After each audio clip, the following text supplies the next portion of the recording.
Jesus got out of the boat, a man with an impure spirit came from the tombs to meet him.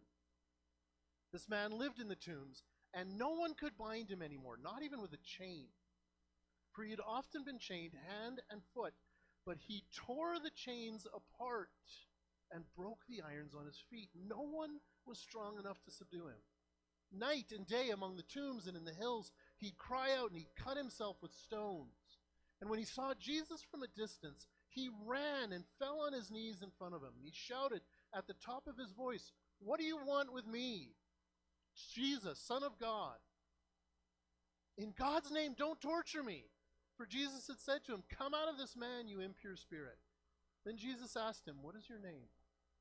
"My name is Legion," he replied, "for we are many." And he begged Jesus again and again not to send them out of the area. Now, a large herd of pigs was feeding on a nearby hillside. The demons begged Jesus, "Send us among the pigs, allow us to go into them." And he gave them permission. And the impure spirits came out and went into the pigs. The herd, about 2,000 in number, rushed down the steep bank into the lake and were drowned. And it's crazy stuff. Let me just summarize what's happened here. So there's a guy who is so violently under the influence of a demonic power that he's literally been chained in a graveyard. And he's so utterly bound up with this evil that he's banished from society, left to destroy himself. He's in chains, some of which he continues to break, but others, particularly inner chains, he cannot. He is hopelessly bound in his spirit, and guess what? Apart from Jesus, so are we. And so is every person on earth. Romans 6:16 to 18. Don't you know that when you offer yourselves to someone as obedient slaves, you are slaves of the one you obey? Whether you're slaves to sin, which leads to death, or to obedience, which leads to righteousness. But thanks be to God, that though you used to be slaves to sin, you have come to obey from your heart the pattern of teaching that has now claimed your allegiance. You have been set free from sin and have become slaves to righteousness. Slaves to sin. Slaves to death. Those who don't know Jesus are slaves to sin and death. Hopelessly bound. Just like the demoniac. And what does Jesus' presence bring to that situation? He brings freedom. He brings freedom and deliverance from the bondage to sin and death. The next story of healing we're going to look at parks itself right in the middle of the third. So we're going to start reading at chapter 5, verse 25. The woman was there who had been subject to bleeding for 12 years. She had suffered a great deal under the care of many doctors and had spent all she had. Yet, instead of getting better, she grew worse. And when she had heard about Jesus, she came up behind him in the crowd and touched his cloak. Because she thought, if I just touch his clothes, I'll be healed. And immediately her bleeding stopped, and she felt in her body that she was freed from her suffering. At once, Jesus realized that power had gone out from him. And he turned around in the crowd and he asked, "Who touched my clothes?" "You see the people crowding against you," his disciples answered. "And yet you can ask, 'Who touched me?'" But Jesus kept looking around to see who had done it. Then the woman, knowing what had happened to her, came and fell at his feet, and trembling with fear, told him the whole truth. Then he said to her, "Daughter, your faith has healed you. Go in peace and be freed from your suffering." I want you to understand some of what's going on here. It's a difficult story for us to get our head around because of our cultural context. So let me give you some historical context that I think will help you pick up on the beauty. So we read of a story of a woman bleeding. It's menstrual bleeding. We think, okay, she's probably anemic.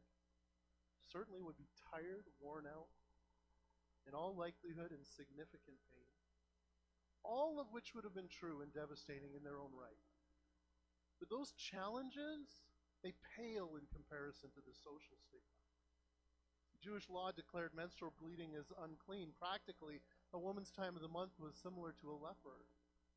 The law required that a woman going through bleeding had to be separated out from the community. And even more devastating, was unable to enter the temple to be near God, the presence of God. And now think, not 5 days, 12 years. 12 years on the outside looking in. She's hopelessly separated from God and from one another. And guess what? Apart from Jesus, so are we. And so is every person on earth. Paul writes to Gentiles in Ephesians 2:12 to 13. Remember that at that time you were separate from Christ, excluded from citizenship in Israel, and foreigners to the covenants of the promise, without hope and without God in the world. But now, in Christ Jesus, you who once were far away have been brought near by the blood of Christ. We were separated from God and from one another, just like the bleeding woman. And what does Jesus' presence bring to her? He brings her physical healing, yes. But even more, he restores her fellowship. Did you notice in the text that Jesus searches her out after she's been healed? Why?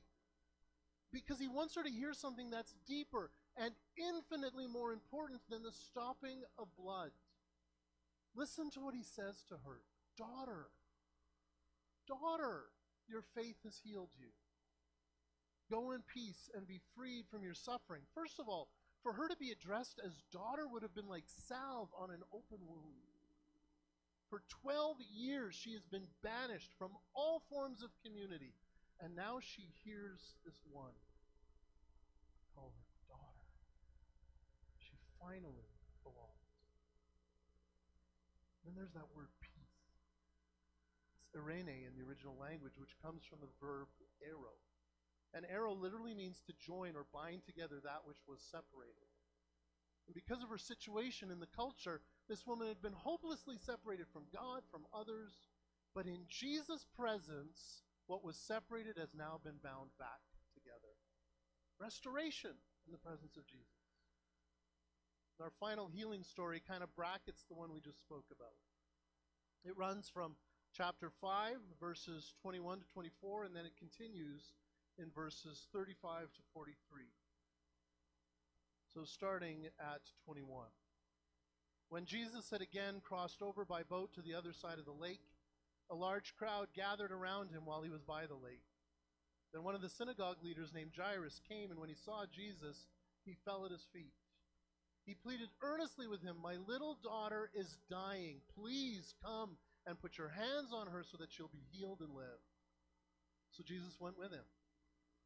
A large crowd followed and pressed around him. Now, we're going to pick up after the woman who is bleeding, because that story interrupts this one. While Jesus was still speaking, some people came from the house of Jairus, the synagogue leader. "Your daughter's dead," they said. "Why bother the teacher anymore?" Overhearing what they said, Jesus told them, "Don't be afraid, just believe."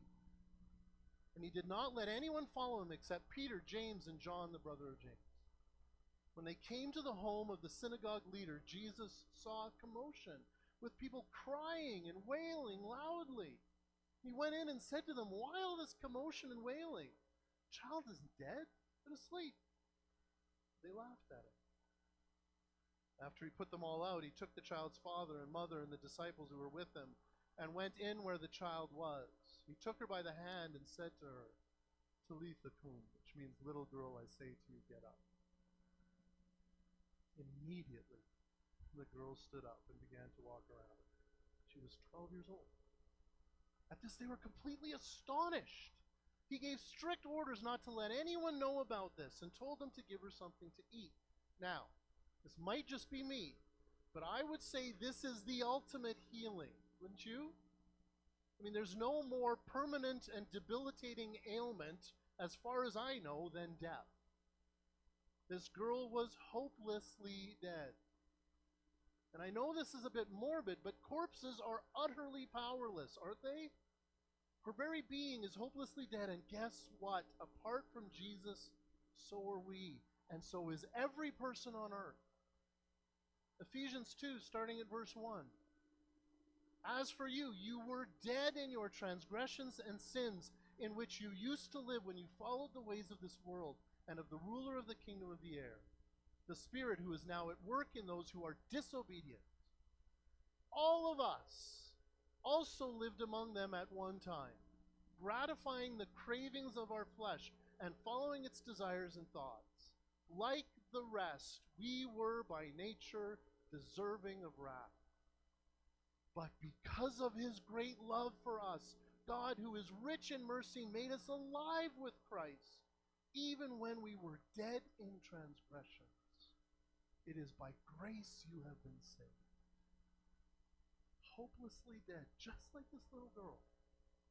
And what does Jesus' presence bring? It brings life. His presence brings life. Jesus is the master of life and death. Do you understand? There's nothing more hopeless than death, and even that is just a nap to Jesus. Life in Jesus' presence. So what do we have? We have 3 stories of healing. All of them representing the truest healing, the truest needs of every person on earth. All 3 stories embodying what this new kingdom and this new king brings. So if this presence of Jesus brings freedom, brings restoration, and brings life, what does this mean for us as his followers? If he came to demonstrate what we're meant to be, why wouldn't we join him? If you were part of the adult Sunday school, you're going to remember Joshua talking to us about being on mission in God rather than for God. God is the missionary who is moving and continues to move towards the world. And you and I are meant to be caught up in him and in his movement. I want to take you over to chapter 6 now and just do a quick review of the story found there. It's the feeding of the 5,000. And what I want you to pay attention to there is the very brief interaction that Jesus has with his disciples. By this time, it's late in the day, so his disciples came to him. This is a remote place, they said. It's already very late. Send the people away so that they can go to the surrounding countryside, villages, buy themselves something to eat. But he answered, you give them something to eat. They said, John, that'd take more than a half a year's wages. Are we to go and spend that much on bread and give it to them to eat? How many loaves do you have? He asked. Go and see. Now we can read this as Jesus sending his disciples out to a task sort of apart from him. But that's not what Jesus is doing. His question's actually calling the disciples deeper into himself. He's calling them to participate in what he's already doing. He's inviting them into the divine flow of grace and power that he's already bringing into the world. I suspect if it would have been more comfortable for the disciples just to sit back, let Jesus do it himself. He certainly could. But instead, Jesus says, go see what you can find. And they do. Their contribution is measly. Clearly, it's not enough for the task.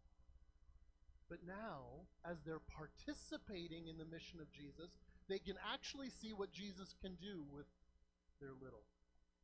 And in so doing, Jesus has called them out of their comfort zone into not just observing his life, but participating in his life. You and I are called to much, much more than just observing the life of Jesus by coming to church, even by reading the scriptures. We are called to participate in his life. And furthermore, he's calling us to participate in his mission in such a way that demands our abiding in him rather than in our own capacity. We're only going to be on mission as we are in Christ. So sandwiched in between these miracle stories and some other pretty spectacular displays of power, including Jesus walking on water, you have this interaction between Jesus and his disciples, and that was our reading for today. And it seems almost out of place for Mark to record it here. Because if he's recording these events in ministry chronologically, then the timing of this event seems odd. Why suddenly the sending out of the disciples in the middle of these miracle stories? I don't actually think it's accidental. I'm going to borrow a book title from an author who wrote on the Gospel of John, Michael Gorman. He observed this divine movement of mission in John, and he called his book Abide and Go. What does he mean? Think about what it means to enter a fast-moving river. At the banks, when you just first step in, the pull of the current is pretty minimal.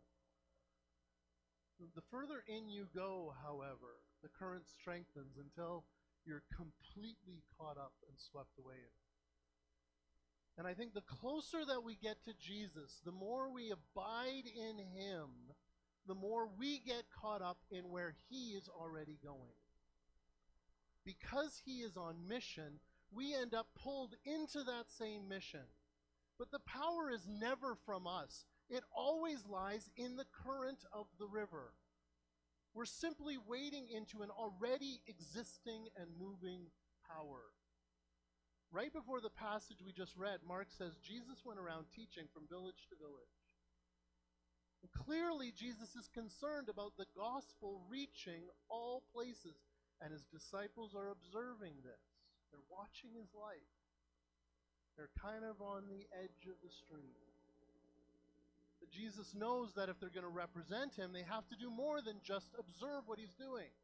They have to actually do what he does. They have to go out by being pulled deeper into him. He's calling the disciples into his own river. And let me be clear, it is out of the comfort zone. It's scary to take a step into a fast-moving river. Listen to the instructions he gives to his disciples. He charged them to take nothing for their journey except a staff, no bread, no bag, no money in their belts, but to wear sandals and not put on 2 shirts. Essentially, no life jackets in this river. Why such specific instructions? Why such clear guidelines as to what they bring, or even more specifically, what they don't bring? There's, I think, a number of implications to this, but one is certainly that Jesus is teaching his disciples that he alone is going to be their source. They're not to put their faith in anything they have, anything other than him, as they wade into his life and mission. And let's be honest, that is really, really hard for us to do. Our desire for control meets us at every single corner. If I can't predict the outcome of this situation, I'm not going. But it's that very desire for control that pulls us away from abiding in Christ, abiding in the river of where he's going. And there's another side to these restrictions, and that's this. We have what we need in Christ. There is no excuse of lack, whether it be time or talent or resources, that's going to stand in light of this mission. The feeding of the 5,000, I think, reminds us of that. The disciples need only bring what they have. You see, if we're not on a mission of our own, that God is just observing somewhere out there, but in fact are on a mission that's actually in God himself, then how could we ever say that we lack what's needed? Brothers and sisters, this town, this province, their neighbors, mine, need to be caught up into the river of the life of God in Christ. Regardless of how it may appear, everything and everyone not reconciled to Christ is dying, bound, separated. Don't be deceived and don't be lulled into apathy. This world is in desperate need of healing. Healing from hopeless bondage, healing from hopeless separation, and healing from hopeless death. And Jesus' presence is the only answer. It is the only true healing. Jesus doesn't walk this earth bodily anymore, but he does still walk this earth. He's still on mission, calling all things back to himself. He's calling through his presence in you and in me. It's in everyone who calls themselves his follower. So here's my question as you anticipate the new year. Will you abide in Jesus? Will you be swept out of your comfort zone into his ongoing mission in this world?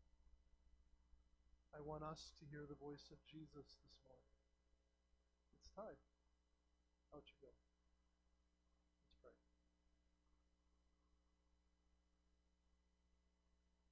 Father, we are so easily dissuaded, so easily pulled out of our abiding in you, so easily pulled out of your mission into this world. And yet we recognize as we read these words, the words that you have provided for us, that much of what pulls us away, if not all, is lies, deception. They are thoughts and ideas that are rooted firmly in our selfishness and in our self-centeredness. And so, Lord, first and foremost, for me, for this church, would you call us ever deeper into yourself, Lord, abiding in you, recognizing, seeking you, looking for you in all places. And as we do, Lord, we are going to trust that you will sweep us up into your mission to this world. And it will be uncomfortable, and it will be difficult, and it will be costly, and it will be magnificent. Because it's your mission. So, Lord, call us into you. Call us into your heart for this world. Don't let any excuse stand in our heart or in our mind. No excuse of time, no excuse of ability, no excuse of knowledge. Don't let any of those excuses stand in our hearts. Call us into